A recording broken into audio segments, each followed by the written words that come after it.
Call this council meeting to order. Welcome everyone. Just at this time, please turn your cell phones or devices to silent. Appreciate that. At this time, if you're able to rise, please stand for our national anthem.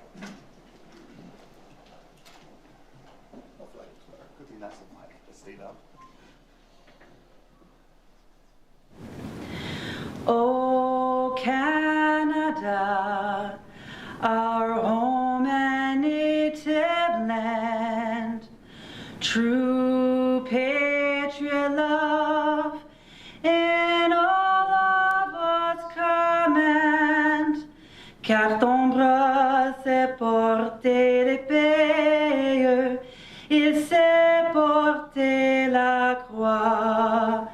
Ton histoire est une épopée des plus brillants exploits.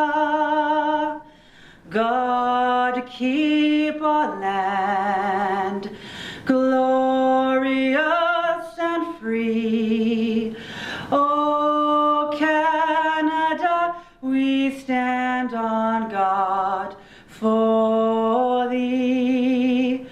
Oh Canada, we stand on guard for thee.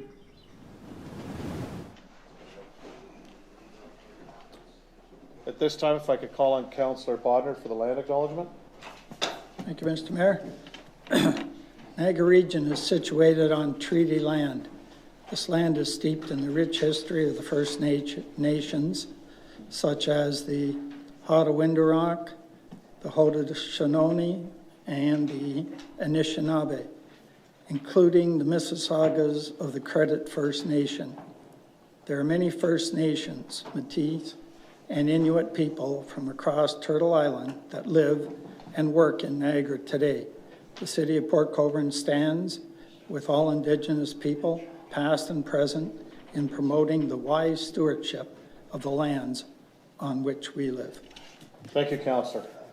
This evening we have one proclamation. It's the World Parkinson's Day, April 11th, 2024. If I could have Councillors Foyle and Danch move that. Any questions? All in favor? That's carried. If I could have Councillors Elliott and Bruno move the agenda. Are there any changes or questions to the agenda? All in favor? That's carried. Disclosures of interest. I have one disclosure this evening, 9.1, Councillor Beauregard. Any further disclosures? Great, thank you. We have three sets of minutes. We have 7-1, 7-2, 7-3. I'll do these in block. The regular meeting of council, January 23rd. Public meeting minutes, September 5th, 2023. And public minutes, October 3rd, 2023. If I could have Councillors Bagu and Beauregard move those. Questions on any? Explained that there was a complaint that it was a no stopping, no parking zone, and that they have to follow up on complaints. They don't want to give tickets, but they're going to have to if there continues to be complaints. What we are asking is if we can't get that parking restriction removed completely, then to at least get an exemption for the weekends so it doesn't impact mass attendance. We have a lot of elderly people who need to park closer to the church. My wife and I have actually spoken to a few of the people, elderly parishioners, who have parked their entire lives and they didn't realize there was parking restriction. I'm not sure when it came in. My understanding is initially it was for the East Side Fire Hall on the east side of Bell Street for a turn radius. The west side of Bell Street, I understand, was a sightline issue for the crosswalk for the school. Now, to my current knowledge, the fire hall is no longer manned. It's housing 2 heritage fire vehicles used only for parades.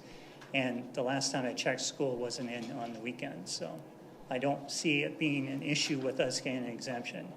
Again, I would like it to be removed completely, but in lieu of that, at least get an exemption from the bylaw for the weekends. So I'd be happy to answer any questions if there's any further clarification needs to be Yeah, done. thanks, Derek. And Thank you. it was about 4 to 5 years ago that it did come in, and it was to do with school safety at Yep. that time and the sight lines. So it was councillors Beauregard and Demaray that did that, worked with staff. So there is a staff report on it. Okay, We actually had a conversation today with our senior staff on doing the exemption for Saturdays and Sundays. We can ask council to direct staff to go back and look at that for the weekends. I'd which appreciate is that. what was in your letter. Yep. Questions, I actually have Councillor Hoyle first. You wanted a question? That's what I was going to ask. To the mayor, I was going to ask if we could refer it back to staff. Yeah. Councillor Bruno? Actually, you explained the question I was going to ask as well. Okay. But it did come in, we did talk to staff, so if we can refer this correspondence to Mr. Shapowski to look at. I mean, the report's already been done, we don't need to spend more money on that. And coming back and looking at weekends, and then we can get back to the church on that. Is that fine? Okay. Yes. If staff finds no issues, can we direct them to move ahead with that tonight? Is that okay with you? I think through your worship to council, we're looking at a situation where we want to make sure that we match measurements for daylighting, for visuals on both sides. I think if there's not, I mean, if it's unsafe Monday to Friday, it's probably unsafe Saturday and Sunday too. So we'd like to sort of make sure that we can quantify, rather than make a decision with our hearts, make a decision on an engineering basis. But I think we can commit that if there is not a safety issue in terms of daylighting, visual meters back from the intersection, the stop sign and so on, that we can go ahead and bag those signs or take them down or replace them with a sign that says M to F, Monday to Friday, and then bring back council a report on a more permanent solution. So to Director Shapowski, can we proceed on that basis? So there's a more immediate solution if it meets certain standards, certain tests, but make sure that if it doesn't, we'll have to come back to council. And if it does, we'll take the immediate action, but then come back to council to amend any bylaws that need amending and so on. Through your worship, I think that's a great way to proceed, just to expedite the result of that too. So yes, for sure. Okay, is that all right with council for direction? Councillor Bodnar? I know it's a given, but staff will let Derek know what the decision is, so that, okay, great, thanks. Okay. Councillor Baggio? Thank you, Mr. Mayor. Would it be possible for staff to hand out a few leaflets to the neighbors around that corner to let them know also? Like, I hate to have, if we give a temporary reprieve and next Sunday, one of our finance walks into the church. And so at least the neighbors, when they call, they already know that council is looking at taking care of it on the weekends. Yeah. Fine with that, Steve? Okay, we can take that as direction then. Thank you. CAO. All right, council's fine with that? We'll do that as direction? Good, thanks, Steve. Thanks, Derek. thank you. Appreciate it. Appreciate it.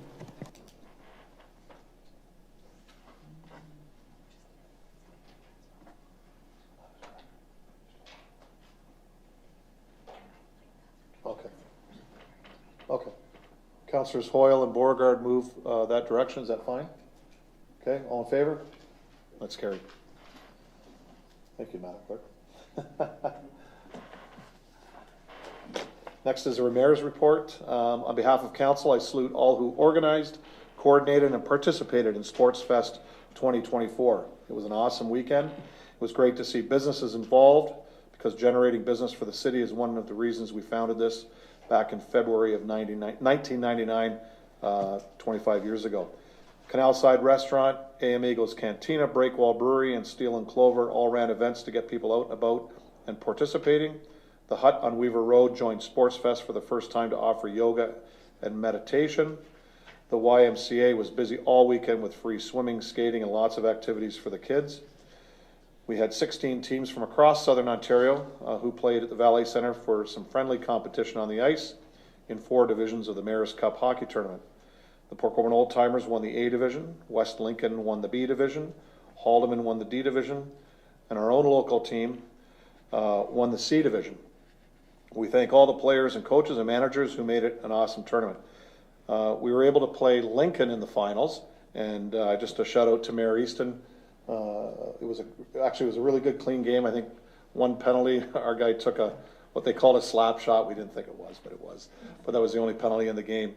But Mayor Easton was there helping coach on their bench, and then we did when the game was over, we just did a huge photo with both teams. It was good sportsmanship, so we appreciate Mayor Easton and the players from Lincoln.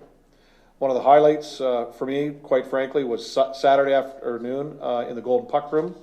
We announced our 4 inductees to our Sports Wall of Fame. We had about 100 people there to celebrate and applaud our inductees. First up was Special Olympic swimmer Diane Gannon, who earned 15 medals for Team Port Colborne provincially, nationally, and internationally.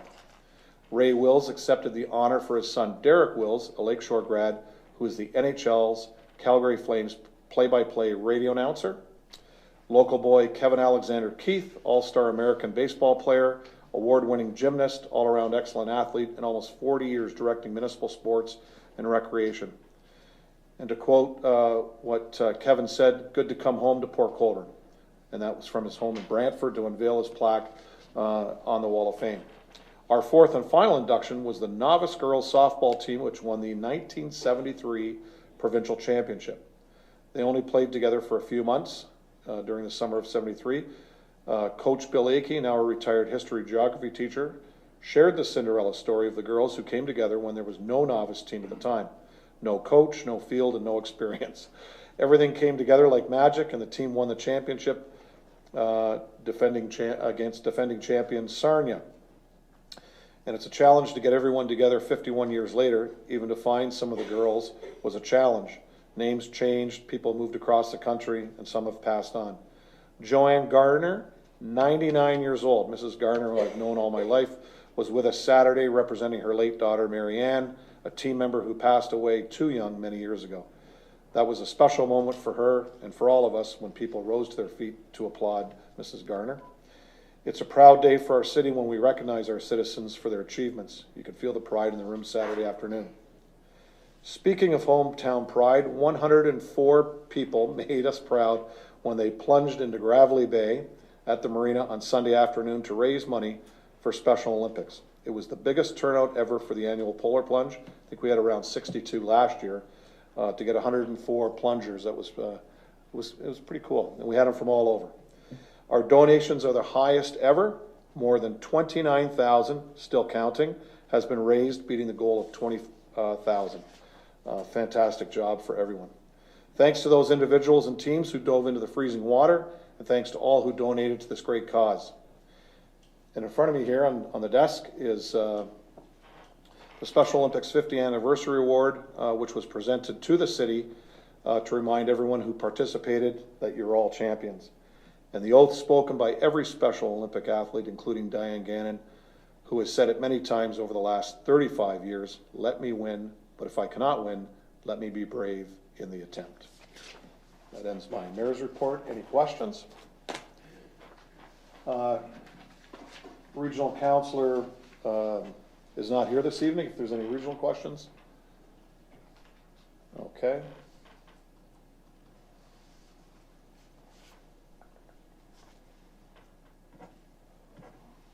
On to staff remarks. Mr. Long, you're fine? Yeah, okay. Mr. Szpolski? Ms. Bowles? Planning's fine? Mr. Lloyd? Sure, through your worship, just one item. I know council is interested in planning for the eclipse on April 8th. The city does have a CERT. We like our acronym. CERT is Special Events Response Team, where we're meeting. And again, as was mentioned in council in the past, sort of a two-pronged approach here. We want to have a fun slate of events for our residents to attend and sort of enjoy the eclipse. It's almost 4 minutes of a total eclipse of the sun, totality as they call it, before 3 o'clock on April 8th. And we also want to be protected or have traffic and safe situations if people come to try to see the eclipse in Port Colborne. The thing to remember is you can see it from anywhere. You can see it from your backyard. If there's no trees, you can see it from a parking lot or the side of the road. But we're a little bit afraid that everyone's going to try to get to Niagara Falls because every hotel room in Niagara Falls is sold out. I'm told every hotel room in St. Catharines is now sold out. Airbnbs are sold out all over Niagara, and folks might be planning to go to Niagara Falls but not make it due to traffic and then find their way to other areas of Niagara. So sort of two approaches, a safety approach as well as something fun on a recreation basis for our residents. We do have some events planned at the Valley Health and Wellness Center, including Dobbs, I don't know how to pronounce it, it's a Dobsonian telescope, I think, planetarium that people can go in and see a recreation of sort of the night sky. And of course, eclipse glasses that the city will be giving out to protect someone's eyes when they look at the sun. But our fire chief is also quite active in Niagara and at the PEOC, again, our acronym for Provincial Emergency Operations Center, to make sure that we're prepared for the number of residents who might be coming to Niagara, as the sort of Fort Erie, Buffalo area is the prime viewing area. And I'm looking to Councilor Bodner because he knows a little bit about this. So I'll try to look in the camera here. So we are meeting. We met last Wednesday, and we have planned to make those meetings more frequently as we get closer to that April 8th date. And if anything changes, I'll keep the updates coming to council. Great, thank you. And no further staff updates. On to councilors' remarks. I'll start on my left this evening. Councilor Bodner. Thank you, Mr. Mayor. Just kind of a public service update. We have a bylaw tonight, 21.5. And if that goes through, it's the third reading of the Port Colborne drain. And that will allow us then, if it passes, to actually work on that drain. And in checking with Lana today, the drainage superintendent, because the Fisheries, Department of Fisheries and Oceans, you can't do anything between March and July in a drain. But right after July 15th, everything should be in place, and they'll start to work for sure by the end of July. Thank you. Thank you, Councilor. Councilor Hoyle. No report. Thank you. Councilor Danch. Got a couple things on and go, but I'll leave you alone. Thank you. Councilor Elliott. Nothing tonight. Thank you. Councilor Bruno. Thank you, Worship. Just one, I'd like to thank Steve and Joe at Public Works. They're going to be hosting a open house at Public Works at 3:30 p.m. on February 21st. And those are for all the updated, I'll call them carve out of the large plan that Steve presented with respect to that Bartok Omer sewer shed. So thanks, Steve, for doing that. I think if you could this week, if there is a Zoom opportunity, there's a couple folks that are away that would like to do that. I don't know if we're going to have too big a house at Public Works and we want to revert to here, but I could also pass you some names if we have to do a last minute change. But thank you. Thank you, Mr. Mayor. Great. Thank you, Councilor. Councilor Baggett. Thank you, Mr. Mayor. The last council meeting I mentioned about our Director of Library Services, Mrs. Susan Third, was retiring. And since then, the Library Board has appointed Ms. Rachel Tkachuk as Library Services Manager.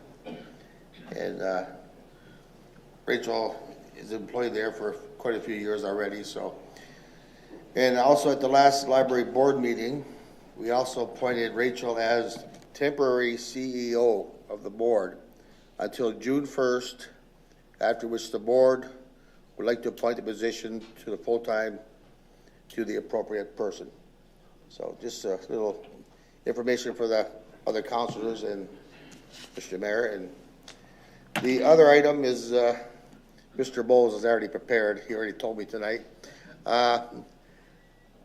The monitors at the Valet Center, usually when things go wrong in the city, we can fix them within a few weeks, a few months. This was being measured in years, and it's time to hear why it hasn't been fixed in a couple of years. Mr. Bowles. Yeah, through the mayor to the councilor, I appreciate the question. Councilor Hoyle asked the same question last week. Basically, and the answer last week, it was that there is a software that all the TVs connect to, and every time we use the software, it seems to short the system, and we have to reboot it. We have been working with a software provider. We do have a firm date of Friday, so if it's not up and running by Friday, we do have a backup plan and a new software provider that will come in and put it in place, so that way we can do it. And for the general community to know, the TVs, well, they do work individually. The concept is that all the TVs work in unison, so that way our communications department can control them from wherever they may be, whether it be in the a rink or whether it be in City Hall. As updates come, they'll be able to post them up right to the website or right to the TVs in real time. So I do anticipate that this won't take much longer, but and I do understand the frustration with respect to the time it's taken to fix this. Councilor? So, Mr. Mayor, I'm looking forward to thanking staff and having it fixed, so I'll know when it's fixed. Thank you. Councilor Beauregard? Thank you, Worship. I just want to echo your comments about the Sports Fest. Thanks to staff, they did an excellent job and in organizing the event, and I had the pleasure to participate on our hockey team along with Gary Long over here, and take the polar plunge, which I can tell you was very cold. So it was an excellent weekend, and I really enjoyed it, and it was nice to see everyone together and be able to participate in activity with fellow employees of the city at all levels, and it was nice to meet everyone and put a face to a name. Great, thank you. Councilor Aquilina? Thank you, Mr. Mayor. I don't have anything to bring forward other than yesterday there was a couple of us that were here at City Hall for a meeting, and we had the opportunity to witness the clerk's office perform a matrimonial ceremony, and I just wanted to say that they did a great job, and it was a pleasure to watch it, and congratulations to the couple. Thank you, Councilor. And that's our third wedding, correct? Third wedding, and our first wedding with a Port Colborne resident. So the other two were out-of-town people. So for those in the crowd, because there's so many of you, if you know any of your kids or grandkids or great-grandkids that want to get married and they don't want to use a church, we can do it here at City Hall. We can use one of our parks. We can do it at the beach. We can do it at the Valet Center. We have a myriad of areas to go. Our clerks can do the ceremony as well as our CAO. We watched Scott marry our second couple, and Simon did our couple just this week, so it was, or just yesterday. So it was phenomenal, and yeah, it was pretty neat, isn't it? So if you know of anybody, let them know. And we're cheaper than Niagara Falls. Okay, on to consideration of items requiring separate discussion.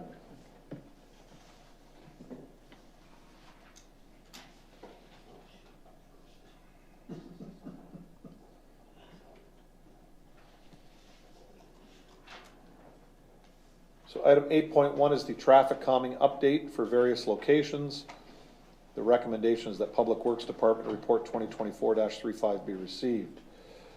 Questions to staff. I have Councilor Baggy starting us off. Councilor Baggy. Thank you, Mr. Mayor. Appreciate it. I did lift it. Chris did call me this afternoon. We had a little conversation regarding the traffic calming report, only regarding Clarence Street, not the Ward 4 area. And I don't know if Chris is online or we're just winging it here. Through to Steve. Okay, through you, Mr. Mayor, to Steve. And the conversation I did have with Chris, they mentioned that they're going to get more Niagara Regional Police speed monitoring and enforcement. And when I talked to him this afternoon, I mentioned it'd be nice to have some statistics to go along with it. I know in St. Catharines they had speeding problems, and when it came to council, they had a report right from the NRP stating how many speeders they stopped at specific times. And other than just hearing, oh yeah, we stopped some cars, I'd rather have some stats by September or something. Be fine.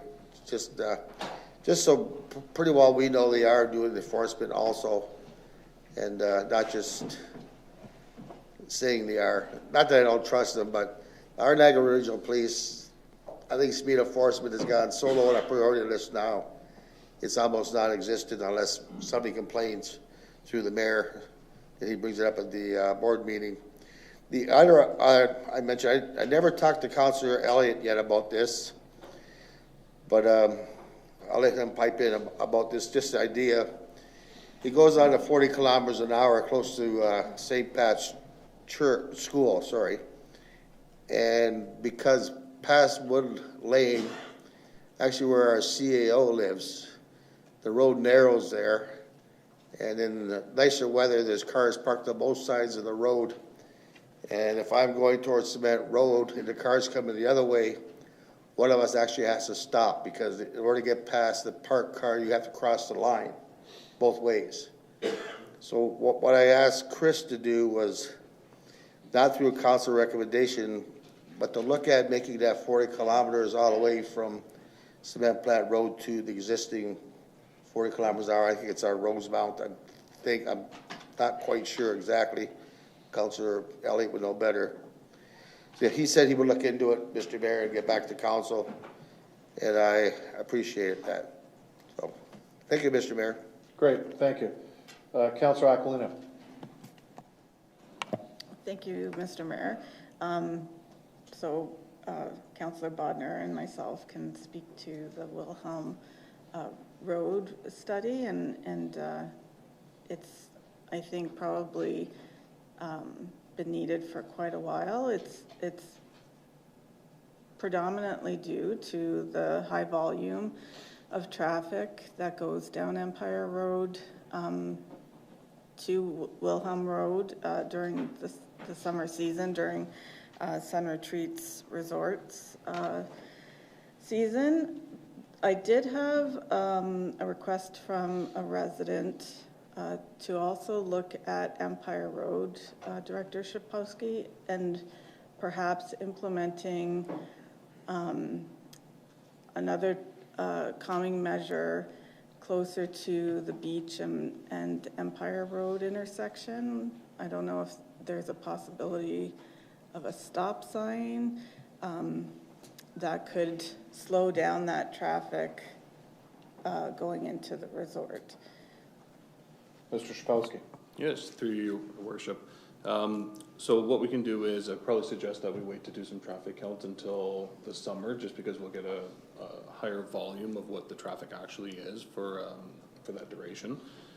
From there, we can figure out exactly what's needed at that point, if there is speeding, if there's issues with too much traffic going on out there. I believe there has been a couple traffic studies that have been done on behalf of Shirkston for any expansions that would have happened, so that's something we can also reference. So what I'll suggest is we go back and I'll have staff look at the details of that to see if there are any issues and if there do need to be any traffic calming measures in that area. Okay, thank you very much. All set, Councilor? Thank you. Councilor Bruno. I'm fine. You're fine? Councilor Borgard? Through your worship to Director Shapowski. So it says that an MPO representatives in your report in the conclusion that the ministry staff plan to conduct a thorough analysis of the data. When do we anticipate receiving their analysis, and will we be involved in any of the process of them going through the analysis or being able to provide any recommendations or anything like that? Mr. Shapowski. Yeah, through your worship. So they did mention it would happen this year. We are trying to push to get a more definitive date or closer date than the end of this year. So we don't have an exact time frame, but what they'll do is they'll provide the actual statistics to what they're doing. We've let them know what the issues are and what we feel would make the situation better. So when they're going through that review, they will be taking our thoughts under consideration. Okay. Through your worship, my understanding is that the province doesn't really move too quickly on many matters, especially I think something like this where it may be a lower priority to them. I'm just hoping that we can follow up and stay constant and maybe provide an update to the ward councillors as to maybe the status of that. Great, thank you. All set? Councilor Elliott? Thank you, Mayor. Excuse me. Through you to Steve. When we do speed studies, Do we have the capabilities to do it completely in ghost mode so that no driver knows that they're being recorded at speed? Because with the signs that we had up that display your speed, and I know that Clarence Street had them up for a long time, people adjust their speed because they know they're being clocked. And as soon as they get past them, off they go. So you're basically getting a false read because everybody knows slow down, slow down. It's like when you see regional or OPP out with radar, everybody slows down going past, and as soon as they get past, they speed up to their normal traveling speed. Do we have any way to detect speed without letting people know that we're detecting it? Yeah. Through you, your worship. So there are different alternatives out there. There are the speed radar signs that are visual and they collect data.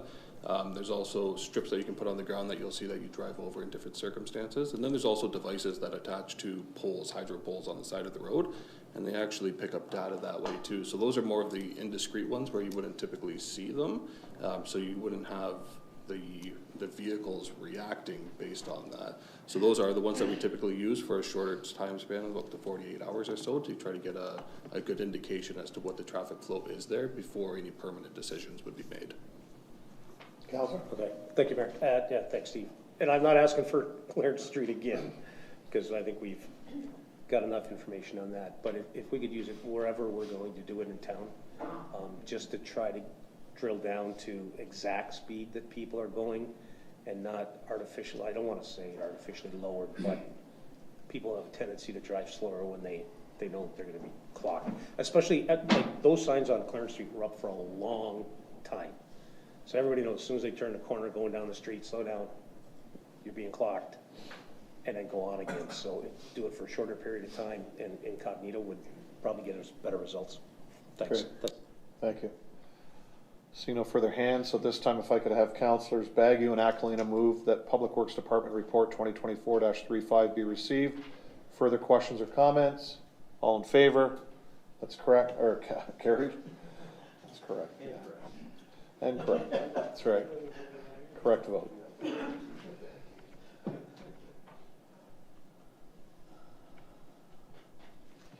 Item 8.2 is the recommendation that Public Works Department Report 2024-31 be received. The council approved the $425,000 from the storm sewer reserve to be added to the Nef Street storm sewer budget for the Nef Street storm sewer project to proceed. If I could have Councilors Danch and Bruno move that. Councilor Bruno. Thank you, Worship. Glad to see this item before council. As the report says, this started in 2019. I know the CAO was out there one day with boots. Frank Danch, Councilor Danch has been out there with boots and waded through what was a horrible situation for people living on King Street. King Street truly was a reservoir to hold water, and we made a valiant attempt to do that. But the one thing I admire about this report, and I can say the director too, is that we're about doing it right. And while it was a valiant attempt in 2019, this has been a ticking time bomb. We spent a lot of money with the short-term repair. We spent a lot of money on a high volume, high horsepower pump, which now could be better utilized in storms if we do this.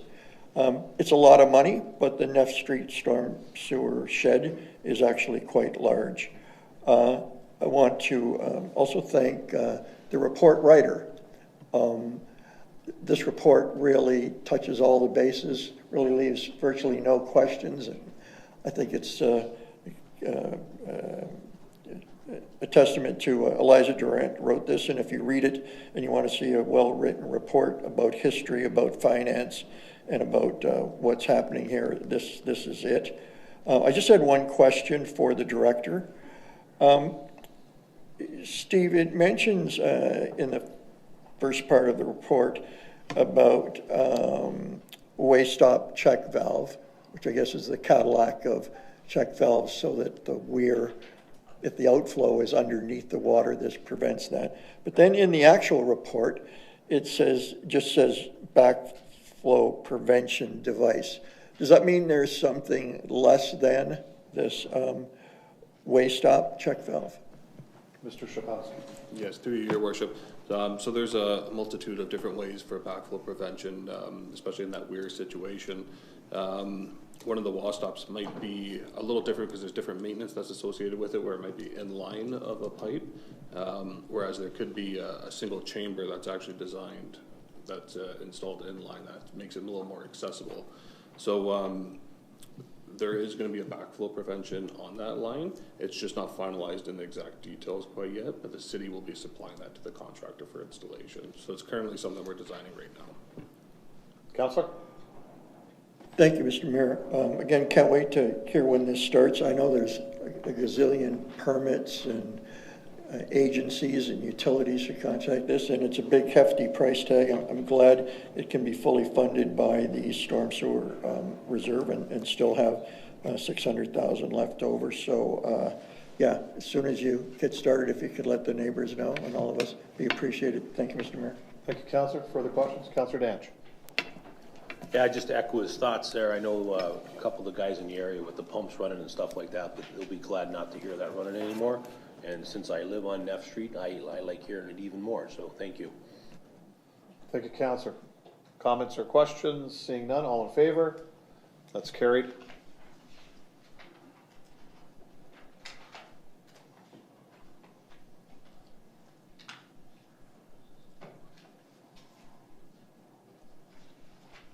Next is item 8.4, the recommendation report for proposed official plan amendment and zoning bylaw amendment 650 Main Street West. The recommendation is that Planning and Legislative Service Department Report 2024-29 be received, that the bylaw to adopt amendment number 14 to the official plan for the City of Port Colborne attached as Appendix A be approved, and that the bylaw to amend zoning bylaw 6575/30/18 for the lands legally known as Humberstone Concession 2, Part Lot 32, in the City of Port Colborne, Regional Municipality of Niagara, municipally known as 650 Main Street West, and whereas bylaw 6575/30/18 is a bylaw of the Corporation of the City of Port Colborne restricting the use of land and the location and use of buildings and structures be approved, and that the city clerk be directed to issue the notice of adoption and passing in accordance with the Planning Act. We do have 4 delegates this evening, Council, and then we also have the applicants here. We have Mr. Max Fedishak, who's in person, and Jesse Ospitz, who will be online. I assume the clerk's bringing that person in. Okay, so I will call up the 4 delegates. We also had some written delegations, so they're part of our package here. We won't be reading those out.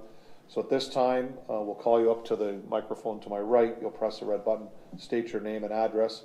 The first person is Tammy Warden. Is Tammy here? Oh, here we go. Welcome.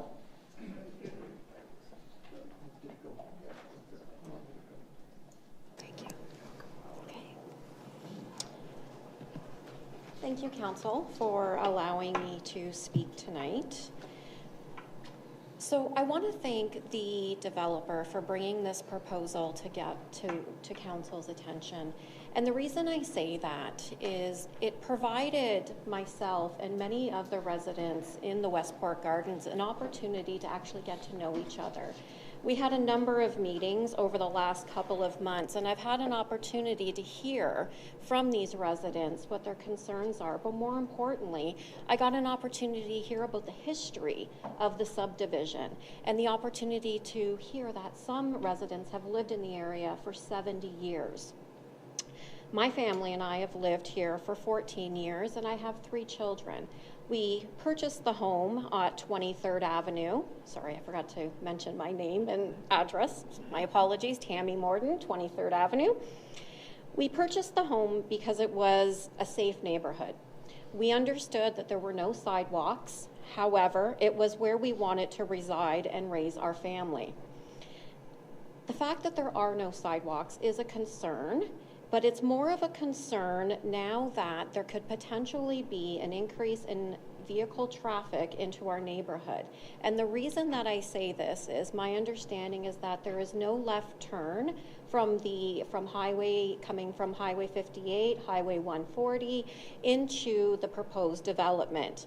And my thought and my concerns, as well as many others, is that traffic will find its way into our subdivision to be able to get to the development. The height of the building is also another concern that we have. It is a proposed 6-story building, and my understanding is that to accomplish the footprint and the plan that has been put forward, it requires an official plan amendment and 10 zoning bylaw amendments. Those zoning bylaw amendments mean that the development will be closer in proximity to the rear and the side properties. The other concern that we have is the lack of privacy. We are used to a quiet residential neighborhood, and a 6-story apartment building with a multi-tiered parking coverage or parking garage or lot is not aesthetically pleasing to the area in which we call our homes. And as many of you know, besides probably working, our home is where we spend the most of our time. And we have all, those that I'm speaking on behalf of, enjoy spending time out in our neighborhood, in our yards, and enjoying those great aspects of being able to live in a wonderful city. We agree that development and growth needs to happen in Port Colborne. And that is why you will see that we didn't come forward with an absolute no. We came forward asking council to consider approving a smaller development, and that development being a 3-story building. And I strongly believe, I'm not an engineer or a planner, but I strongly believe with a smaller footprint, the amendments would not be necessary, which means that the building can be set back properly on the piece of property, which would alleviate a multi-tier parking garage. Our other concerns are the increased external lighting that will be on this property and also on the parking garage, the increase in noise, and overall the change to our neighborhood and what we have considered to be our home. I understand that council has a very difficult decision. Not only do you have to balance the province's mandate and growth for the city, you also have to balance the concerns that come forward from residents in the area. And what we ask is that you hear our concerns, you read the letters that we've put forward, and understand that we are not opposed to development. We want development. We're asking for reasonable development. Thank you. Great, thank you, Tammy. Just to remind everybody, you do have 10 minutes. Tammy was way under that. Next is Jim Calla.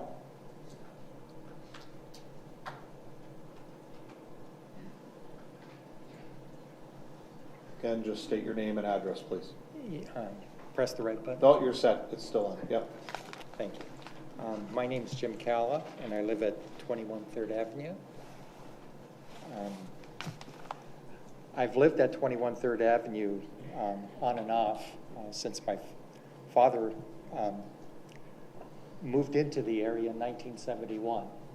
I left in 1972 and came back in 2000, and then went back to Fort Erie, back to Port Colborne, and so I've stayed there since for the last 10, 14 years. I'd like to say, first of all, I'm really pleased to have been part of this approach to this development, looking at the specific people that are supporting us to bring it down to 3 stories.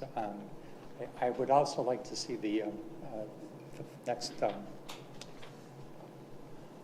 want to show you. This is literally my backyard. Absolutely my backyard. This is 11 meters, and 11 meters is what we're shooting for. That's what we would like to see. The 20 meters is what they're asking for. I find it really difficult to understand how a 20-meter building overlooking our private backyards, where I dig and make continue to have a vegetable garden that my father started 53 years ago, and we still dig by shovel, and the tradition with other families in the area enjoy walking their animals, walking their dogs, walking with friends back and forth, and they love the private community that we have. This kind of a building will probably make us feel that we don't have the privacy that we've had in the past, especially our backyards. It's definitely an area that we spend a lot of time in. My neighbors have swimming pools. My neighbors also have children and grandchildren at the same time that come over, and I think this fear of the lack of privacy of people peering into our backyards really does give us a sense that that we would love to see 11 meters as opposed to 20 meters. There is no fence. There will be a two-tiered parking lot that will be another wall in addition to the 20 meters. So you're going to get a 2.5 meter fence, then you're going to get a two-tiered parking lot, which is half underground at grade level and 1.5 stories above ground. And then you have to put another 2.5 meter on that fence, which means that it'll look like 3 different walls. I lived on Rodney Street on the east side. I'm familiar with a wall that I call the Inco Wall, which is the great wall that we used to play and bounce baseballs and hockey and play hockey around the area. What I find that when you have that kind of a wall, when you're young, you don't think about the smokestacks, the things that will affect you with that kind of pollution that comes from the 500-foot chimney that I remember and the 350-foot chimney that I also remember. This kind of a building has a different kind of pollution. If you go to the next. We have a parking lot that has 132 parking spaces. This is a 0.53 hectare piece of property. And in this 0.53 piece of property, you have 132 parking spaces.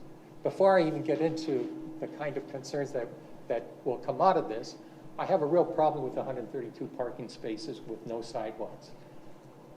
I've been told that we have in-demand cabs that you can call and they can come in. I find it really hard to understand if you have these 95 units, which will probably average around 295 people or individuals living in these units. I find it really difficult to understand if one of them is going to work, there's one that's going to be staying back. They're going to have to pay $3 to go to No Frills and $3 to come back. It doesn't make sense to me. If that's the case, then you'll need extra cars. And where do these cars stay? So I'm trying to figure out why there's no sidewalks. And if there is no sidewalks, it just doesn't make sense why anyone would live there, knowing that you can go to the park without endangering yourself with the kind of speed that cars go by. It just doesn't make sense to me not to have a sidewalk. And if you do have the sidewalk, then I understand reasons. Excellent. This is the other concern that I have. When you have 132 cars squeezed in such a small area, I find it really annoying to know that this reminds me of a 500-foot smokestack and a 350-foot smokestack at the Inco in the past, because that was pollution, this is pollution. This kind of pollution will affect you in a variety of ways. It'll affect the global warming, just like the old smokestacks used to. And also, in addition to that, with young kids, there's the potential that it's linked to asthma, decreased lung function, cardiac disease, as well as cancer. My sensitivity to all of this is that we have kids that visit us. We have children, grandchildren, that come into our backyards. And what I don't understand is why we would have a building that close and have cars that will start up in the morning idling with the potential of this kind of situation where the pollution could affect our kids, that their immune system is relatively young, not developed, and so are the seniors that we have in our community. We're an active group. We walk every day, it seems like. Everybody seems to know everyone. They walk their dogs, they drop over to certain neighbors, you hear them bark and they'll come out and pet them. I really don't understand how you could allow something like this where you have this kind of situation where there's cars coming in a compact place where you have 3-tier parking lot, which I've never heard of in Port Colborne before in my life. Never. And I don't think there's even a 3-tiered parking lot in Fort Erie, Welland, Wainfleet. It just boggles my mind. Next slide. An idling engine can produce this much pollution in 1 minute. In 1 minute, and we've got 132 cars. Next slide. I can't imagine when it's really cold. This year we've had a great winter, so I wouldn't have worried as much. But in the future, if that happens, this is the kind of situation that could occur, because people do idle their cars for 5 minutes, 7 minutes, and they have remote controls, and they do it that way as well. Next slide. Down to your last minute, Mr. Cowell. Whoa. 1 more minute. Okay. Extreme high density, 95 units, 0.53 hectares, translates to 179 units per hectare. Expected range is 170 to 100 units per hectare. This comes from the City of Port Colborne's official plan. This exceeds the maximum range by over 79%. That is the highest unit per hectare that I know that has been if this gets approved, this will be the highest approved. Not even the one on Southport on West Side Road is that high. Next slide. Design. Opposed to transitioning from single detached home to a 6-story building well above the high density range of 700 units per hectare. Good planning practices have regards for phasing height increases from single detached neighborhoods to a 3-story, then to a 5-story and above. The transition is not there. It's not a gentle transition from a single home detached building or residence like ours into a 6-story building. Next slide. Conclusion. Based on the 6-story apartment building height and size, it is not a gentle transition to the abutting single detached residential homes. We are opposed to the proposed development of a 20-meter 6-story building with 95 residential units. 326 meters of commercial space and multi-tier parking lot at 650 Main Street West. I thank you, Mayor. I thank you, councilors, for listening to me. I hope that our 3 stories is a possibility. Thank you.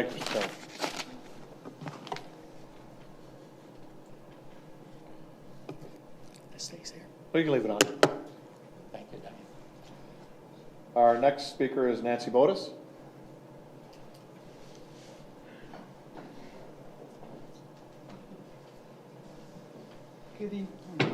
Good evening, Mayor and members of council. I'm going to need to read a little bit. I'm a little nervous doing this. My name is Nancy Bodis, and I live at 19 3rd Avenue in Port Colborne. My property will be directly affected by the proposed 6-story building at 650 Main Street. I'm here to voice my concerns regarding this project. Firstly, I'd like to mention that I do not oppose any growth to our city. I welcome new housing, especially at this site. But in saying that, my biggest concern is the number of stories and the number of units in this building. 6 stories, 20 meters is too high. I love my neighborhood. It's unique. Our properties are long and spacious, providing us with privacy. For many of us, it was with this privacy that made purchasing these properties desirable in the first place. Please look out your window and notice what you can see from this height. Now imagine adding 3 more stories. And allowing a building of this height to be built in our backyards, you are stripping us of our privacy. Another big concern that I have are the plans for the underground parking area to accommodate the 95 units. My home sits on bedrock. I am extremely concerned about my foundation, my home's foundation when blasting takes place for the underground parking lot. Who will be responsible for any damage to our foundations? If these plans were amended to a 3-story structure, there would be enough space available for on-ground parking. Please seriously consider the repercussions of drilling beyond the bedrock for this proposed underground parking. It will be devastating for me and my neighbors. I am urging you to maintain the height of 11 meters or 3 stories. In maintaining the 11-meter standard that already exists in our city bylaws, it would alleviate so many concerns. I hope that you take these concerns and the concerns of my neighbors very seriously, as your decisions will have lasting and potentially detrimental effects on the lives, well-being, safety, and security of my neighborhood. Thank you for your time and consideration. Thank you, Nancy. Okay. I don't know how to turn that off. Okay. Our next speaker is Ken Anthes.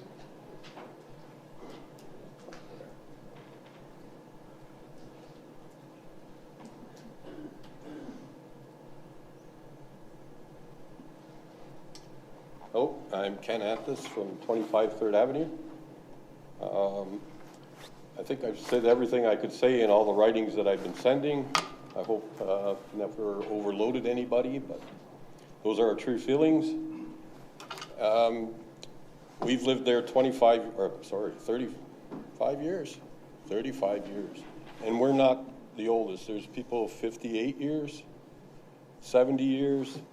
It's a neighborhood that we moved into and we cherish. Didn't realize when we were younger, my parents had a house that we lived in, and across the road they decided to put an apartment up. And it's only 2.5 stories. And it looked nice, and it covered the background that needed to be covered up, but didn't realize the amount of noise that comes from an apartment building. The windows open, the neighbors competing with TVs, radios. So I can't imagine 95 units with 45 facing us. The other thing we have is the sidewalks. Right now, people walk up and down that street. We have pictures, I sent them today, on actual snow, people getting trapped. A lady was walking along the road. A covered truck, the ice fell off, it just about hit her. She went into the ditch. I'm sitting there at No Frills waiting for my wife to come out, and I took pictures of it, and it's scary. We've had motorcycles slide by us while we're cutting the grass because the car wash is there, the road comes out, the water gets wet, and people don't know enough to slow down. It becomes an issue. And just for the sake of disabilities and seniors that are supposedly being built for this. Personally, my father was ill, and he was at home and he couldn't get out. He ended up getting a mobile scooter. He'd come to our house from all the way on King Street, and he would come to our place. He'd sit in our backyard and enjoy it. And to see how much thrill that it gave him and how much more life it put back into him. I can't imagine somebody living there and not being able to make a travel down to a park or to visit their parents or kids that are in that utility. As councilors, it's your you're the stewards of our neighborhood and our representatives. You're here for our future and for our present people, and I don't know how you can allow that to be. So that's all I've got. I've pretty well said. I appreciate all our neighbors. It's been great. We've all stuck together. We've had more meetings than I'd like to count. It's been 5 months. We've done a lot of investigations and a lot of checking the OLTs and all the policies. And we knew it was a fight, but we're here. So thank you. Thank you, Mr. Anthony. Council, before we go to questions, we're gonna take a bit of a recess. We're having an issue with the internet, so we'll take a 5-minute recess.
We're back in session. We fixed our signal, I guess. Plug it back in, that's right. Council, now that we've heard from our delegations, we're going to questions. These are questions, not comments. These are questions. Once I put on the floor, I'll go back for further questions and comments. So this time, questions to staff or any of the presenters or the developer, because the developer is here. I'll go with Councilor Bruno. Thank you, Worship. Just wondering if I could speak to the developer. Thank you.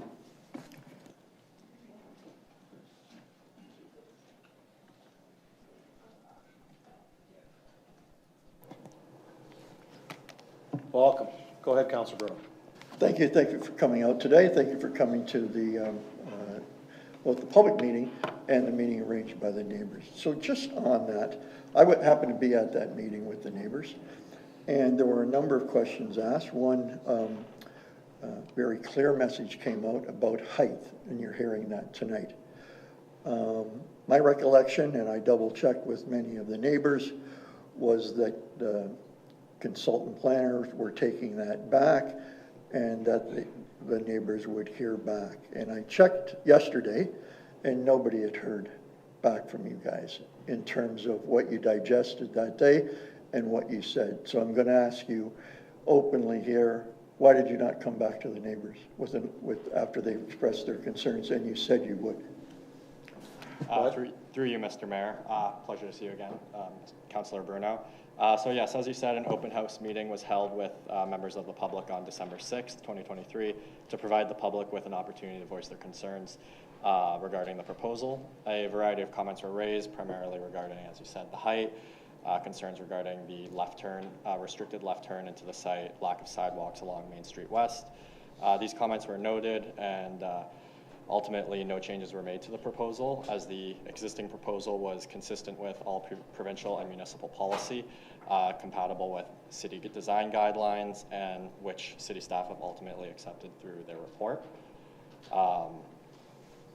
If I may, I would like to address some of the comments I've heard today with my responses. No, you're taking questions from us right now, so I'll leave it at that. How's that?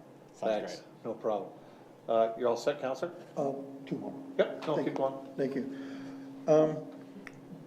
At the time, I asked to try and get, and I do this with every public meeting and every developer that comes in, to get a flavor for what their background is, what their capabilities are, what they've done elsewhere. And you talked about the developments in Niagara Falls. I think some of the people went to see them, the one in play.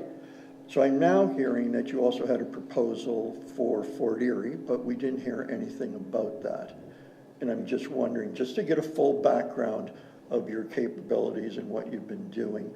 So, but you didn't disclose that one then. And I'm just wondering if you could tell us either why, or did that go well and it just adds to your, in my view, your CV.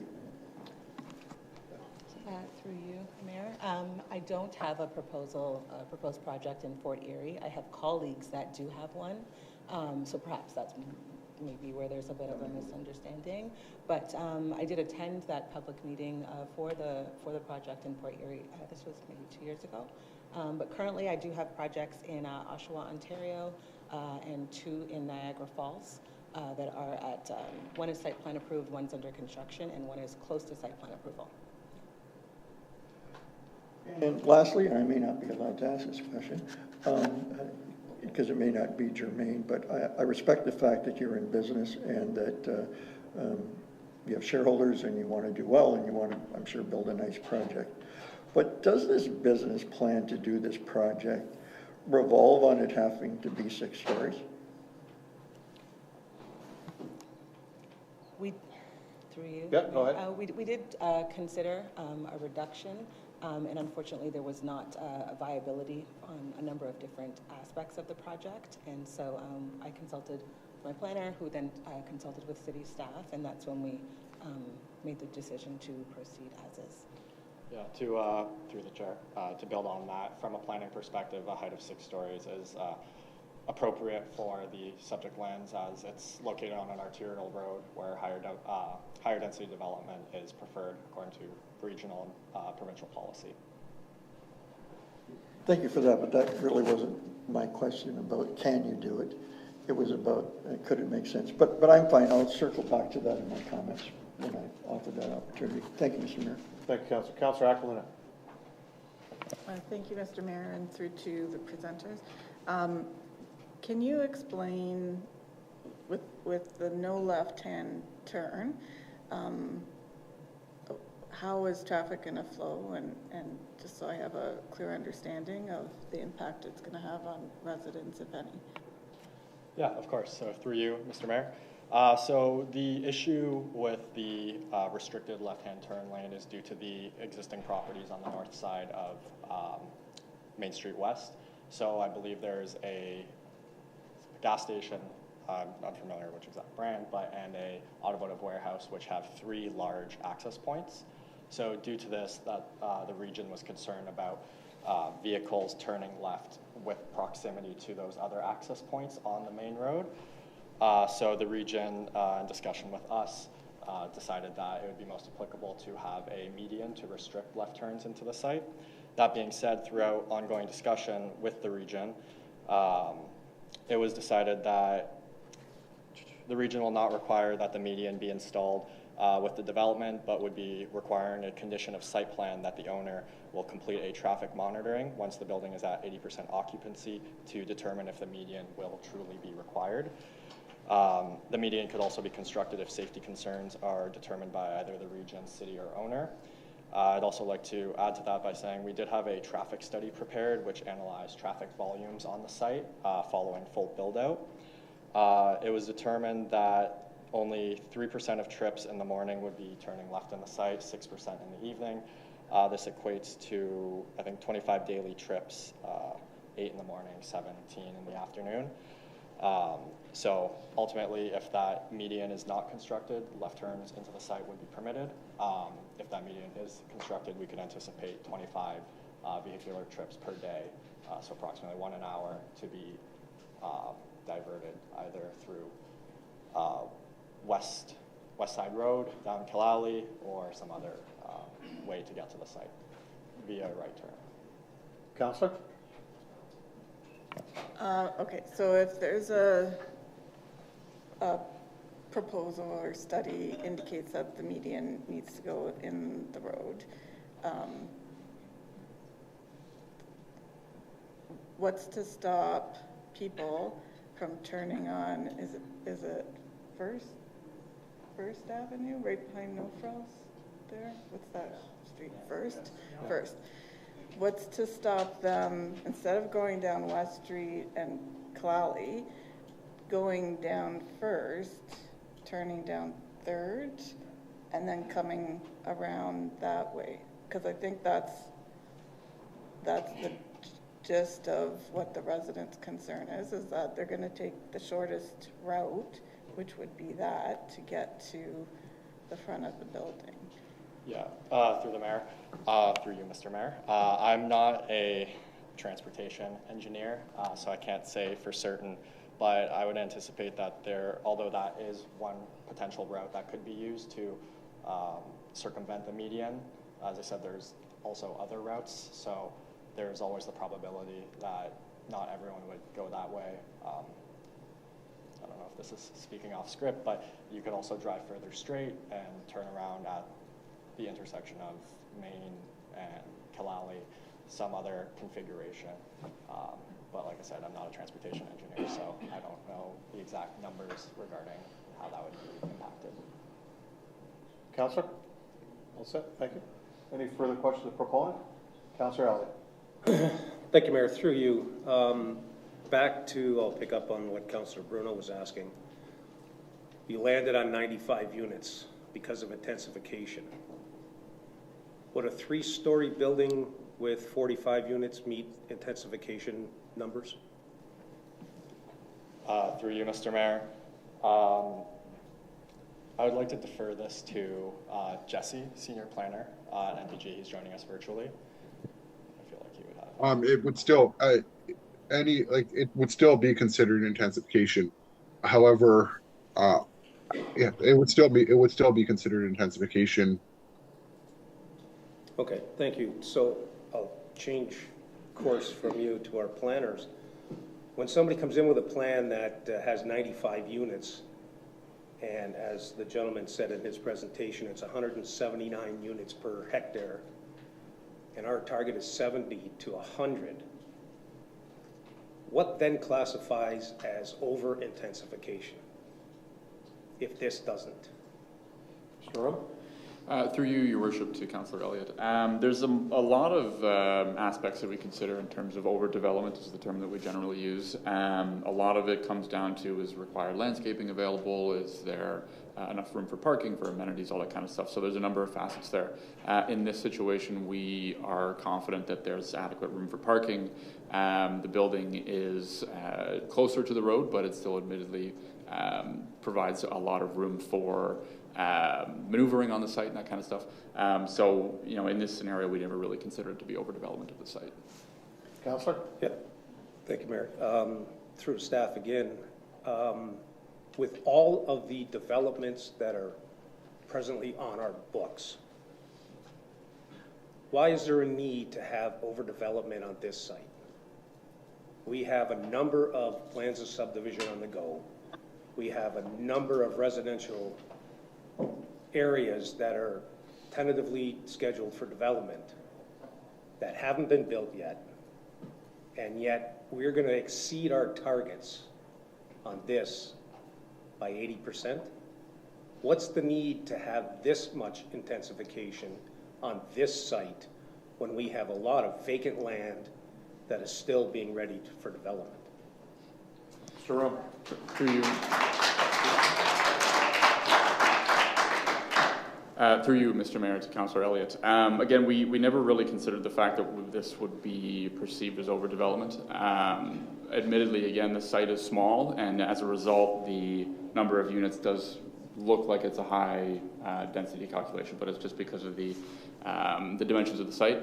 If we look to other applications that we have ongoing, the other public meeting we had the other day for the one on Mitchell Street, the density of that one is actually astronomically high, but it's just because of the comparison of the site dimensions to the number of units on site. They're proposing 12 units on a smaller lot leads to a high density rate. So I think that the number can be a little bit misleading in that sense. We've also looked towards, is it compatible in the area, which we deemed through our report and our recommendation that we do believe it is. And yeah, I think I would just leave it at that. Councilor? Just, thank you, Mayor, through you to staff again. Mitchell Street was 12 units, bachelors, single bedrooms. Over intensification, yeah, you've got a limited number of units.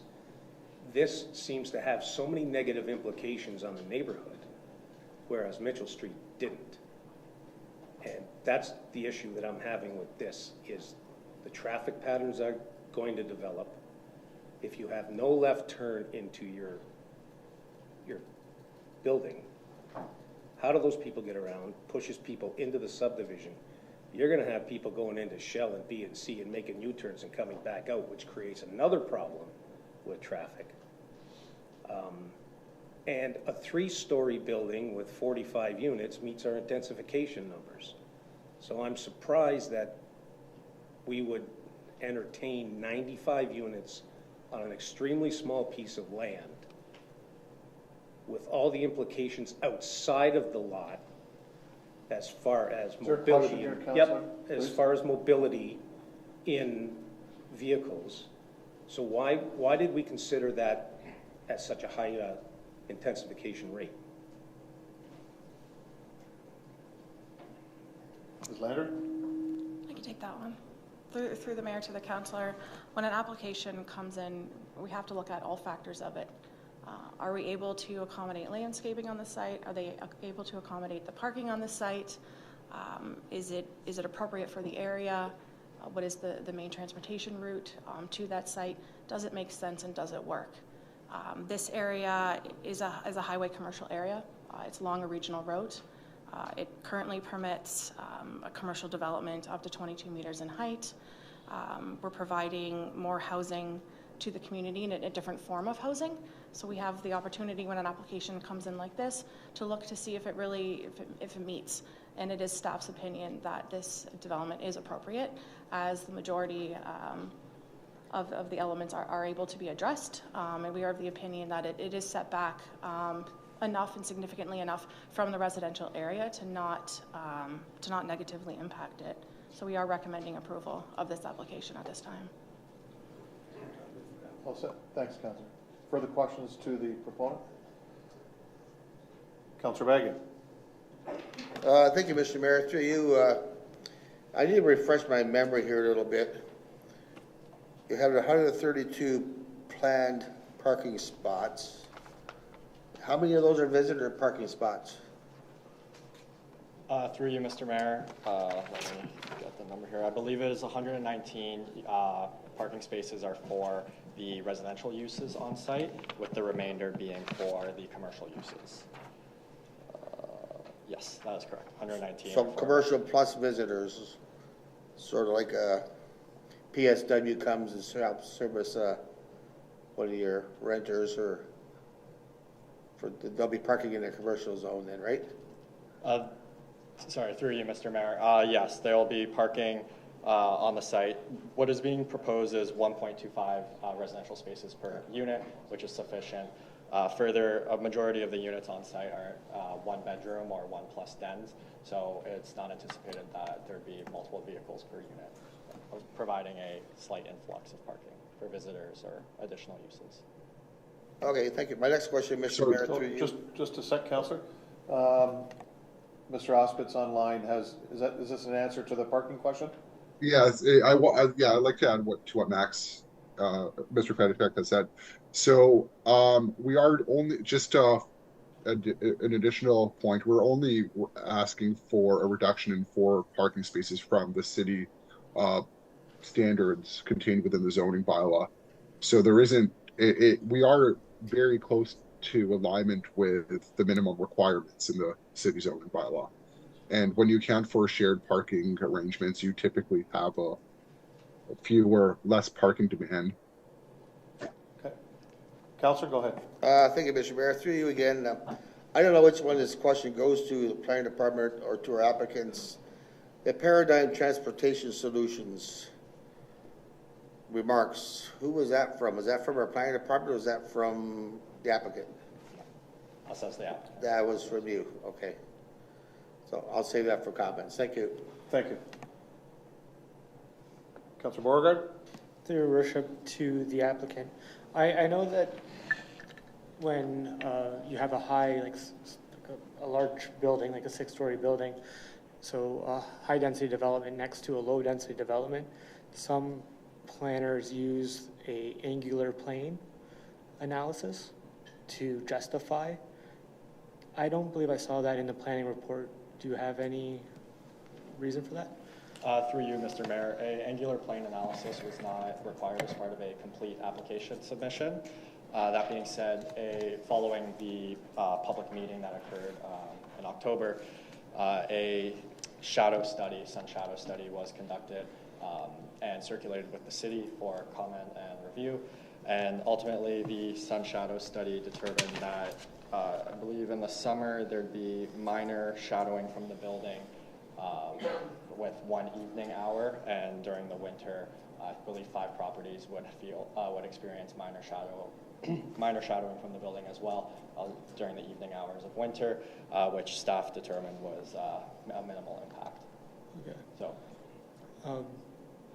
through you to staff, the angular plane analysis, is that something that needs to be requested at pre-con, or could that not just be provided by the applicant as part of their planning justification?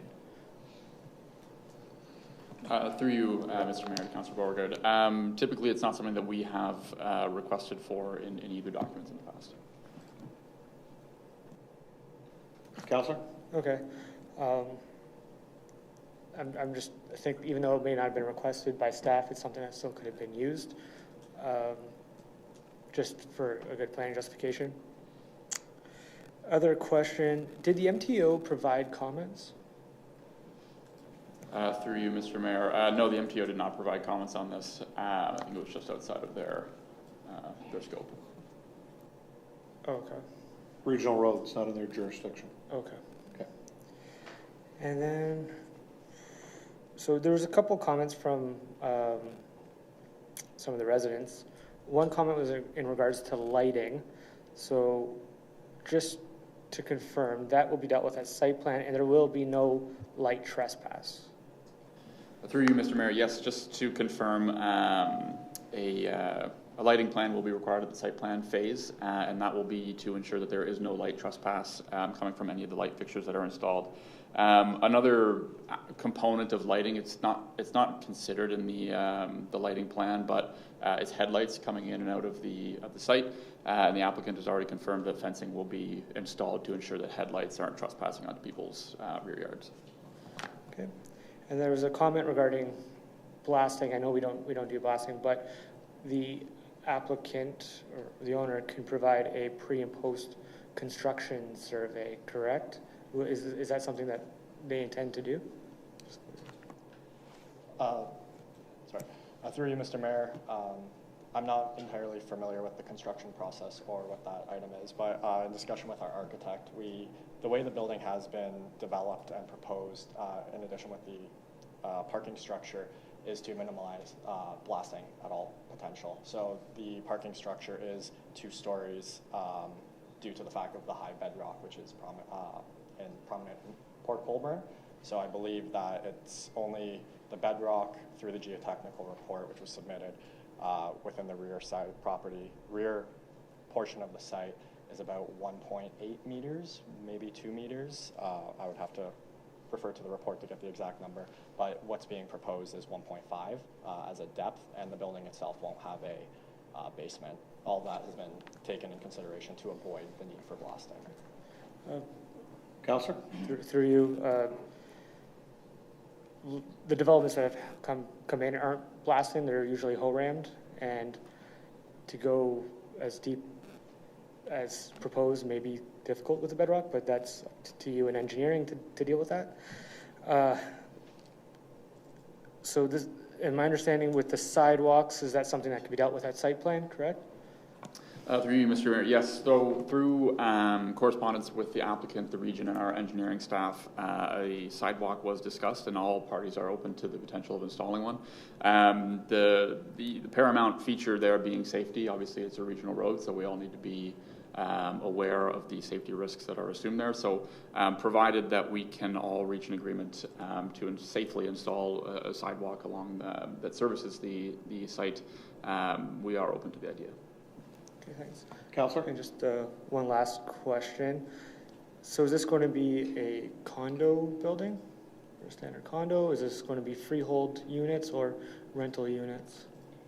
Through you, Mr. Mayor, I believe the intent, I'll defer to Priscilla, the owner, but I believe the intent is a future draft plan of condominium will be applied for on the subject lands.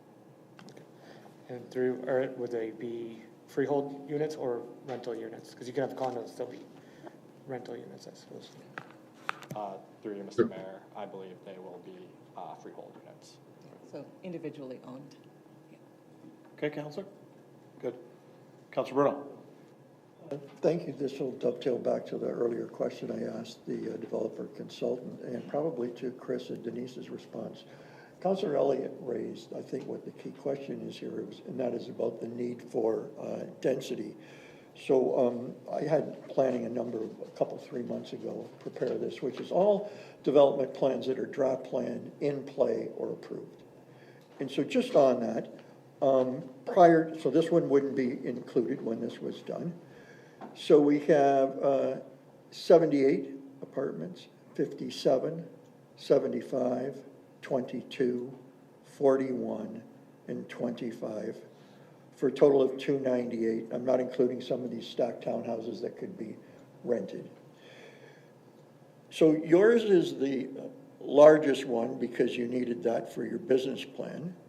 But these other 6 developers were able to do a less intense development. And I would think obviously they weren't doing it out of just the goodness of their heart. They're making money on it. So, but you need 95. And I can tell you that your wedge of land is smaller than some of these. So I'm going to ask you, you're still telling me that you need 96 or 95 and you need 6 floors. Yes or no? I'll defer to Mr. Osmith. Sorry, can I comment on that? Yep. I just want to go back to the planning merits of the application. I mean, when it comes down to what an appropriate decision would be, you would want to focus on the planning merits. These lands are located along a regional road. They are zoned highway commercial, so there is already a land use impact, interface between lands that are zoned highway commercial and residential lands. So I think the relevant point is, I mean, is this going to result in significant impacts in relation to as of right conditions? And I don't think that is the case. Councilor? Well, I appreciate your opinion, but that's not the question. The question was, your agent here indicates that he needs that kind of density because that's what makes the business case. And I've asked him, why is every other apartment development in Port Colborne less units and some of them don't need that level of land? I appreciate your comment about what you're referring to, but I'm not referring to that. And we had an answer from the developer, and I'm asking you, so your wedge of land needs 6 floors, 1 commercial, to be financially viable. Are you still sticking with that? Through you, the mayor. Yes, so we did take a look at the reduction as we discussed at the meeting in December, and we did consider whether we could reduce the commercial aspect of it to make it purely residential. Part of my personal mandate when I'm looking at different development projects is to facilitate the greater good, is to facilitate more housing in Ontario. And so when we looked at this project, reducing the height can be, a lot more viable if it's the case that we could eliminate some of the commercial, but the zoning doesn't permit that. We did discuss that with the city. And so it's not, I can't speak to those other development projects. I haven't seen those plans. I'm not familiar with all of the, machinations behind their economics, but at 3 stories, I do know that it's not a viable project for me as a developer. Briefly to jump in and echo a bit of Priscilla's point, the subject lands are designated in the official plan for highway commercial uses. So in our discussions with staff, eliminating that commercial use was essentially a non-possibility to remain within the intent of the official plan as a commercial component. Councilor? So you're saying something I've not heard before. So you're saying you need the commercial there to make this qualify or viable because it is highway commercial? And we stood up for the neighbors, we stood up for what we believe the values of Port Colborne are, and I'm not afraid to spend that money, and I'm hopeful that all of us want to send a message that we still want to keep the flavor and development of this town at the level that makes it unique. And a council member here reminded me the other day that that's what makes Port Colborne, and that's what's driving people wanting to be expats who come back here or come here now. So lastly, I just implore council to turn this down. If the developer wants to come back, we welcome him with open arms. The neighborhood does. And down West Street, run into people that I've never seen before. I just moved to Port Colborne. People I've met. I've been here 20 years. My family goes back 100. We moved here because it's a beautiful little town. I can understand, as Gary said, intensification of this magnitude. If we were building so many units that we couldn't keep up and we had people coming down here in throngs, Take a trip around Niagara. See all the other municipalities that have building going on. They can't keep up. Drive around Port Colborne. How many do you see? Not many. The pressures, the wants to move here are few, and we'll take the few, but it's not. So basically, what's the point of coming to council if council can't put forth their vision and say what we want? And that is troubling. And for that reason, my vote will be no. And I hope that other developers hear that come, we want you to build. Just build reasonable in town. That's my say. Thank you. Questions, comments? Councilor Aquilina. Thank you, Mr. Mayor.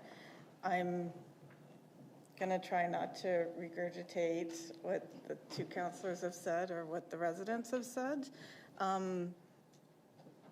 But I'm in agreement that for several reasons, I feel that what comes before us at council in terms of planning applications, I personally feel like my hands are tied behind my back, that I have very little wiggle room.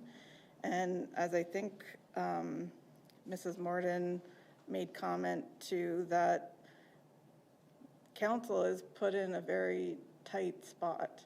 We have to weigh the concerns of residents that come before us, and then we have to weigh the outcomes if we turn down an application, the cost that it's going to be put on to the rest of the residents of Port Colborne to justify going to the land tribunal and hiring consultants to represent the city and so on. My other concern is that when these planning applications come to us, and they all seem to be of the same magnitude, the same issues come forward. Parking is always an issue.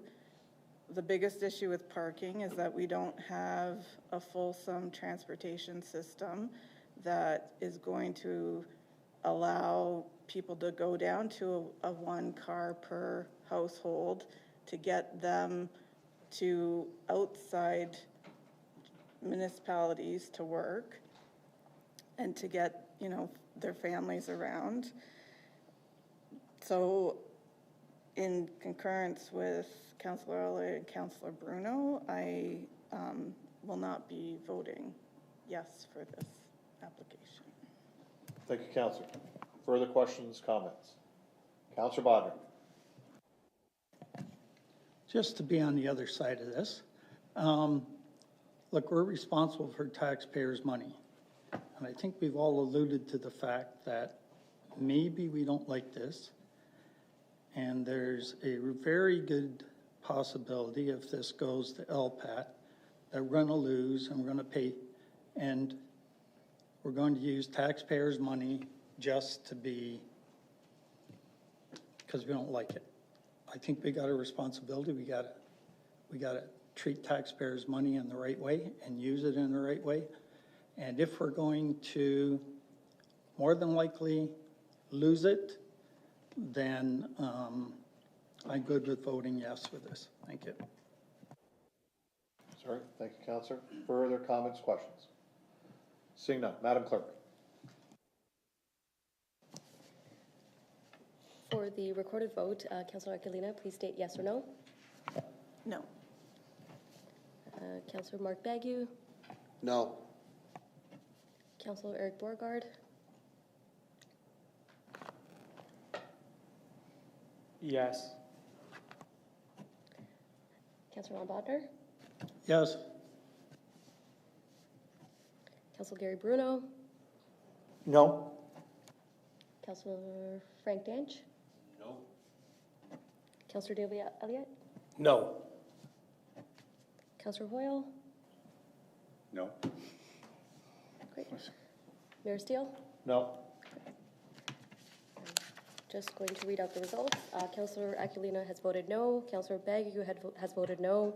Councillor Borgard has voted yes. Councillor Bodnar has voted yes as well. Councillor Gary Bruno has voted no. Councillor Danch also has voted no. Councillor Elliott has voted no. Councillor Hoyle also has voted no. Mayor Steele has voted no. The motion is defeated. All set? Great, thank you, Council. And we're going to take a recess as we have an issue.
Okay, Council, item 9.2. Council, thank you. 9.2 is a letter from the Town of Grimsby, Advocacy of Mental Health and Addiction Support, Councillor Hoyle. I'll go to Councillor Hoyle first.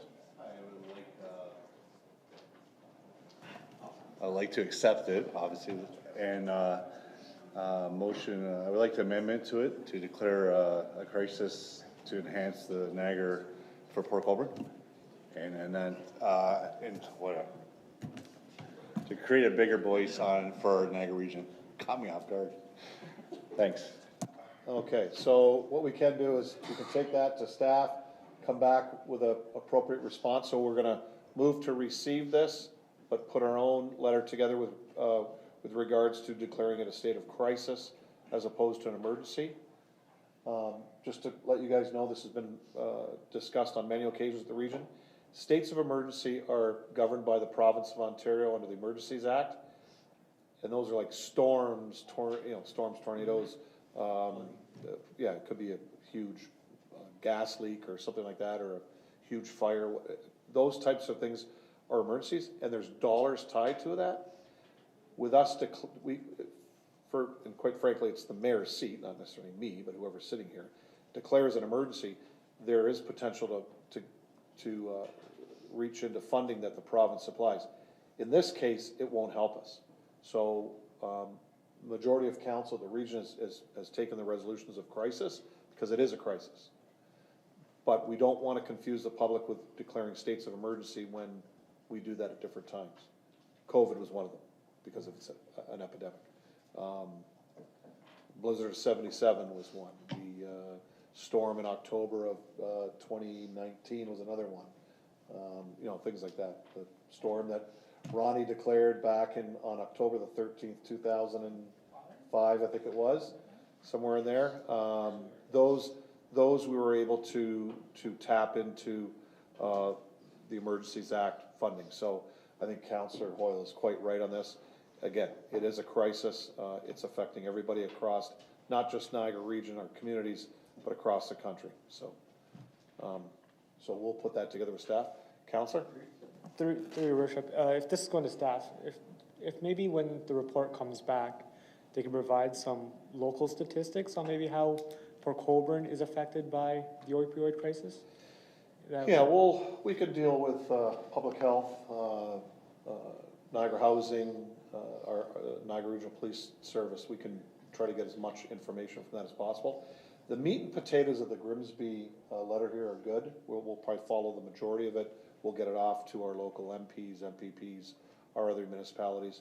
But we'll take the tact that the councillors asked for on this. Is that fine? Yeah. Okay.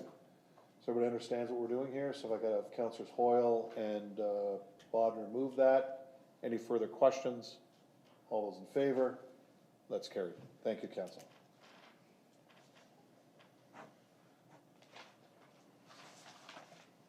All right. I think we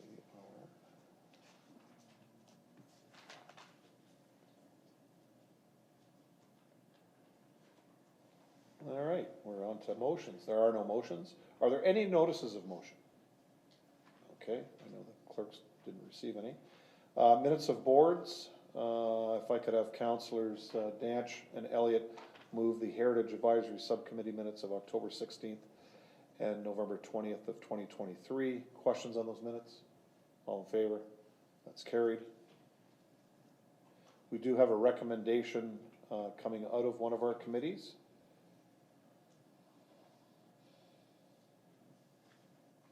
It is from the Environmental Advisory Committee dated February the 8th, 2024 regarding low-flow toilet rebate program.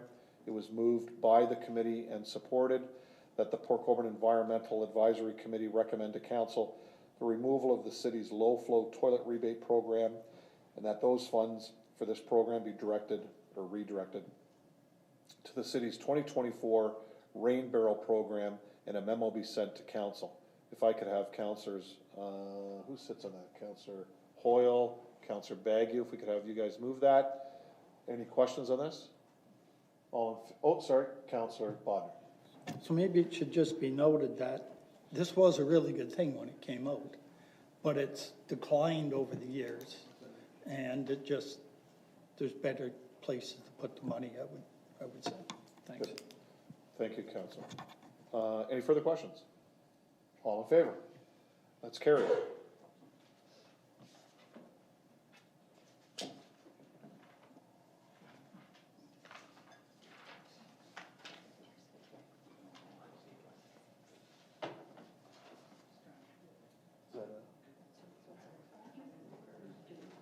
Okay, so 2 is out. 21 and 22 are out? Okay.